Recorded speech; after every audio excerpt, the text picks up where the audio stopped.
I bought them here, and I bought them because they were reviewed really well for the price range that I could afford, basically, and I've been really super happy with them. Yeah, now I'm totally used to them, and I think get a fairly good response from them. I mean, I really couldn't recommend a better monitor, I don't think, for the price range. I mean, they're really not expensive, and you can really work with them, I think.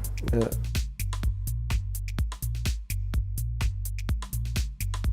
I mean, I just work at home, and it's not a treated room, and so there's definitely parts of this room which react very differently.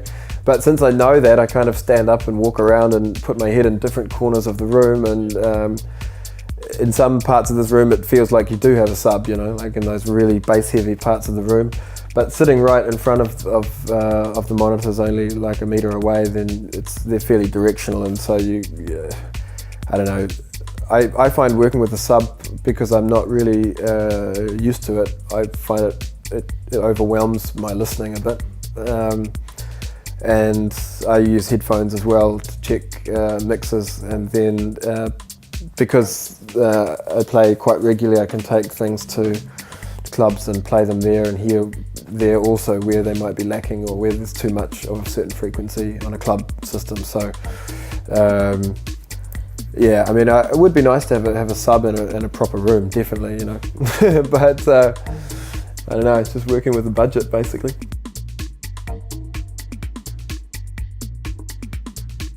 Yeah, I mean, that's something about Berlin, that people here are often doing some sort of creative enterprise, whether it's art or performance or dance, or there is a lot of musicians, you know. This is like the techno capital of the world, I would say, and has been for the last few years. So there's more and more people moving here. I mean, that means there's a lot of competition, but that also means there's a lot of opportunity, you know, because you meet people all the time in clubs and at certain events. Even you might end up at an after party at a producer that you've always loved. You might end up at his house, you know, and that opens opportunities for giving your music around, and sharing, and giving demos that you don't have to post out, which is a horrible process, I think. And I mean, I've had pretty much everything that's been signed and released has come through personal contact. And I've sent a lot of demos as well, get a lot of nice emails back, but not often things get signed, you know. So it's often by giving people stuff in person, which I think this Berlin is great for, you know.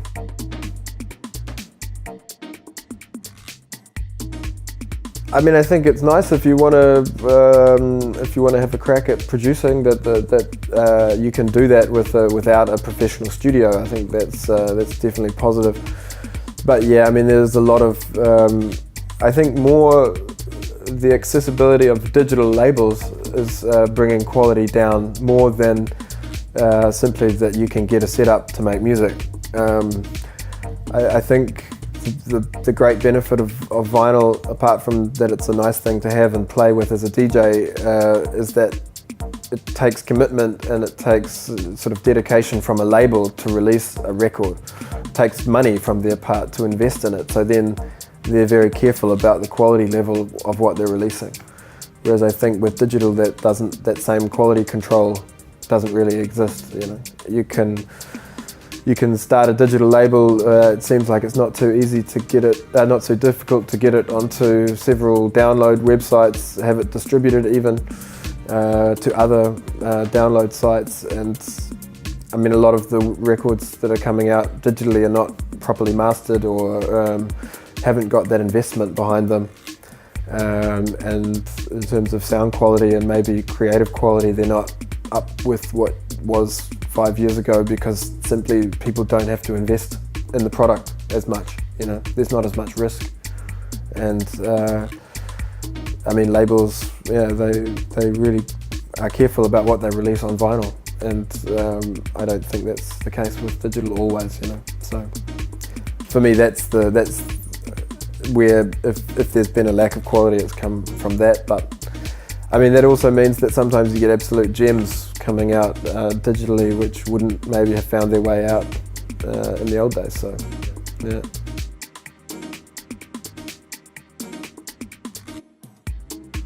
I think I prefer playing to about 200 people if possible. Yeah, like a room that's not too big. I don't know if people can remember back in New Zealand, the Wyndham Bowling Club a few years ago. For me, that's a sort of a perfect size room, a room that'll hold sort of 150 people, just a dark box with a really good sound system. And there are clubs like that here. Like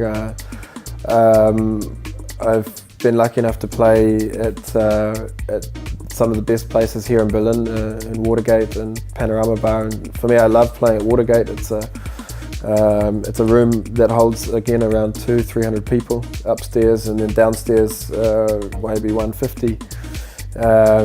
Love playing there in the morning when the light comes in and the sun comes up and everyone's sort of smiling, and those are great places to play music, you know. And the Panorama Bar, that's another place altogether. Also not a huge room, but high ceilings, big sound system, great feeling in the room, and then yeah, I mean I've managed to play in Amsterdam, Paris, London once, Ireland and Dublin, and yeah, it's been really great. I mean, it's just great when someone gives you money to go and fly somewhere else and play music, you know. It's fantastic. And in Berlin too, you know, there's some really great little places, that some really underground spots. There's a club called Golden Gate, which is opens on a Thursday night and goes until sort of midday Friday, and then opens again on the Friday and Saturday nights, and like just under the railway tracks, small place, but always a totally great feeling in there, and then the big clubs too, you know. So it's nice to be able to go to those places as a dancer as well, and see great DJs playing every weekend, and it's also great to stand there and play music. So yeah, it's been nice to be here in that way, you know.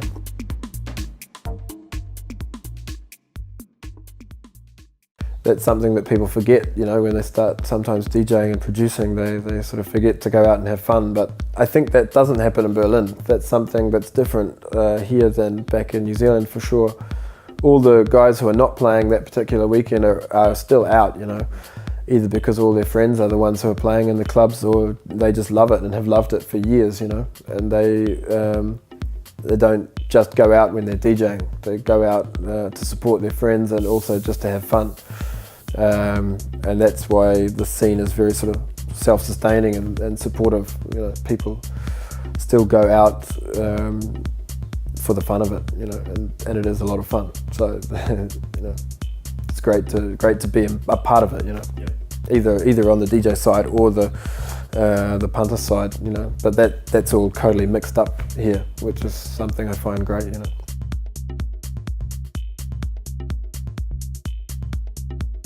There are a lot of tourists visiting Berlin to go clubbing, that's for sure, especially in summer. In sort of July, August, the clubs have a lot of tourists, but most of those people are here because they love this kind of music, and that's why they flew here and made their little week holiday here or so. So it's not really cheesy. It's not like people expect more commercial music. There are more tourists in the club at certain times of year, but they're there because they expect to hear that sound that Berlin is famous for and nothing else. So, and there are more commercial clubs to sort of fit that part of the market, but I don't really know at all what happens there because I never go there, you know. There's enough, the clubs are not underground. You can't say that the Panorama Bar or Berghain is underground, or Watergate. They're not underground anymore, and they probably never really were, but they still play a kind of music that in other cities is considered underground. So whatever underground is for the rest of the world is the normal music that's played in good techno clubs in Berlin. So it's not, yeah, I mean, you couldn't say it's crossing over to being commercial music. It's commercially successful in Berlin, but it's not commercial music. Yeah.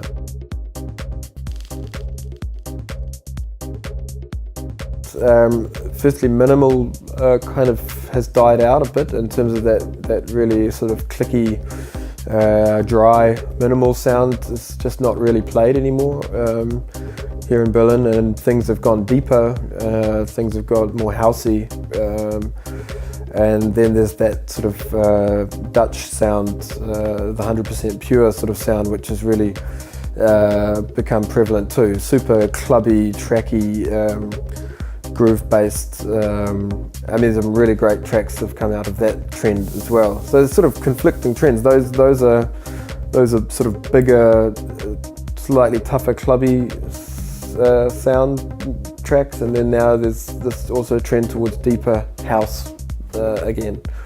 So yeah, I mean, it's in a period of change, sort of away from this dry minimal into sort of either quite percussive drum based club tracks, and then also you've got deep house moving back in as well. So yeah, it's interesting. It's going to be interesting to see where things go in the next year or so.